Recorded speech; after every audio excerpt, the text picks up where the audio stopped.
Electrical അപ്ലയൻസസിൽ നിന്നും ഷോക്കേറ്റുള്ള അപകട വാർത്തകൾ നാം മിക്കപ്പോഴും കേൾക്കാറുണ്ടല്ലേ. ഈ ഒരു കാക്ക ലൈൻ കമ്പിയിൽ ഇരുന്നിട്ടും എന്തുകൊണ്ടാണോ ഒന്നും സംഭവിക്കാത്തതെന്ന് നാം ചിന്തിച്ചിട്ടില്ലേ? കാരണം എന്താണെന്ന് മിക്കവർക്കും അറിയാമായിരിക്കും. എന്നാൽ അറിയാത്തവർക്ക് വേണ്ടിയാണ് ഈ ഒരു വീഡിയോ ചെയ്യുന്നത്.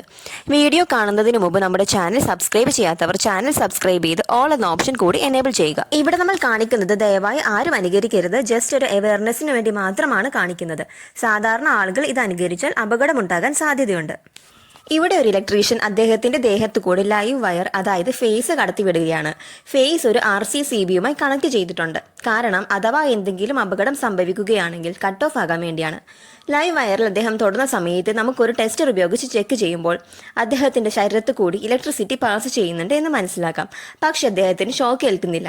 കാരണം ഇലക്ട്രിക്കൽ ഷോക്ക് സംഭവിക്കുന്നത് നമ്മുടെ ശരീരത്തിൽ കൂടി കറണ്ട് പ്രവഹിക്കുകയും അതേസമയം നമ്മുടെ ശരീരം എർത്തുമായി കോണ്ടാക്ട് വരികയും ചെയ്യുമ്പോൾ നമ്മുടെ ശരീരത്തിൽ ഒരു ഇലക്ട്രിക്കൽ സർക്യൂട്ട് ജനറേറ്റ് ചെയ്യുമ്പോഴാണ്. ഇവിടെ ഈ ഒരു വ്യക്തി ഭൂമിയുമായി യാതൊരു വിധത്തിലും കോണ്ടാക്ട് ഇല്ലാതെയാണ് നിന്നത്.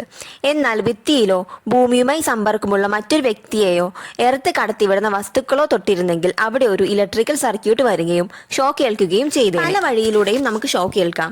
അതിൽ പ്രധാനമായും ഇലക്ട്രിസിറ്റി പാസ് ചെയ്യുന്ന ഡാമേജ് ആയ വയറിലോ വീട്ടുപകരണങ്ങളിലോ തൊടുമ്പോഴാണ്. അതുപോലെ വെള്ളത്തിലൂടെയും നമുക്ക് ഷോക്ക് ഏൽക്കാം. കുട്ടികൾ അവരുടെ വിരലുകളോ മറ്റു വസ്തുക്കളോ ഇലക്ട്രിക് സോക്കറ്റിന്റെ അകത്ത് ഇൻസേർട്ട് ചെയ്യുന്നത് മൂലം ഷോക്ക് ഏൽക്കാറുണ്ട്. ഇലക്ട്രിക് ഷോക്ക് ഏൽക്കുന്നതിന്റെ ആഘാതം ചെറുതോ മാരകമോ ആകാം. പൊള്ളൽ, അവയവങ്ങളുടെ കേടുപാടുകൾ അല്ലെങ്കിൽ മരണം വരെ സംഭവിച്ചേക്കാം.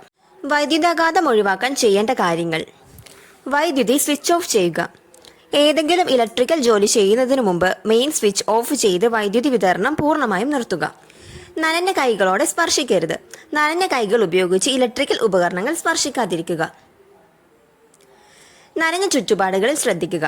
കുളിമുറികൾ പോലെയുള്ള നനഞ്ഞ സ്ഥലങ്ങളിൽ ഇലക്ട്രിക്കൽ ഉപകരണങ്ങൾ ഉപയോഗിക്കുമ്പോൾ പാദരക്ഷകൾ ധരിക്കുകയും കൂടുതൽ ശ്രദ്ധിക്കുകയും ചെയ്യണം.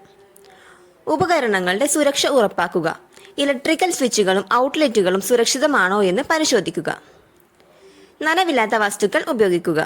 ഇലക്ട്രിക്കൽ ഉപകരണങ്ങളിൽ നിന്നും ഒരു വ്യക്തിയെ മാറ്റേണ്ടി വന്നാൽ ഉണങ്ങിയതും വൈദ്യുതി കടത്തിവിടാത്തതുമായ വസ്തുക്കൾ ഉപയോഗിക്കുക. വൈദ്യുതി കടത്തിവിടാത്ത വസ്തുക്കളെയാണ് ഇലക്ട്രിക്കൽ ഇൻസുലേറ്റേഴ്സ് എന്ന് പറയുന്നത്. Rubber, plastic, glass, wood, air, ceramics ഒക്കെ ഇലക്ട്രിക്കൽ ഇൻസുലേറ്റേഴ്സ് ആണ്. അപ്പോൾ വൈദ്യുതി കടത്തിവിടുന്നവയോ? അവയെ നമ്മൾ ഇലക്ട്രിക്കൽ കണ്ടക്ടേഴ്സ് എന്ന് പറയും. മെറ്റൽസ്, ഗ്രാഫൈറ്റ്, വാട്ടർ ഒക്കെ കോമൺ ആയിട്ടുള്ള കണ്ടക്ടേഴ്സ് ആണ്. ഈ ഒരു വീഡിയോ നിങ്ങൾക്ക് ഇഷ്ടമായെങ്കിൽ ലൈക്ക് ചെയ്യുക, ഷെയർ ചെയ്യുക, കമൻറ്റ് ചെയ്യുക. കൂടുതൽ വീഡിയോസ് ലഭിക്കുന്നതിന് വേണ്ടി നമ്മുടെ ചാനൽ കൂടി സബ്സ്ക്രൈബ് ചെയ്യുക. അടുത്ത വീഡിയോ ആയിട്ട് കാണാം. എല്ലാവർക്കും താങ്ക്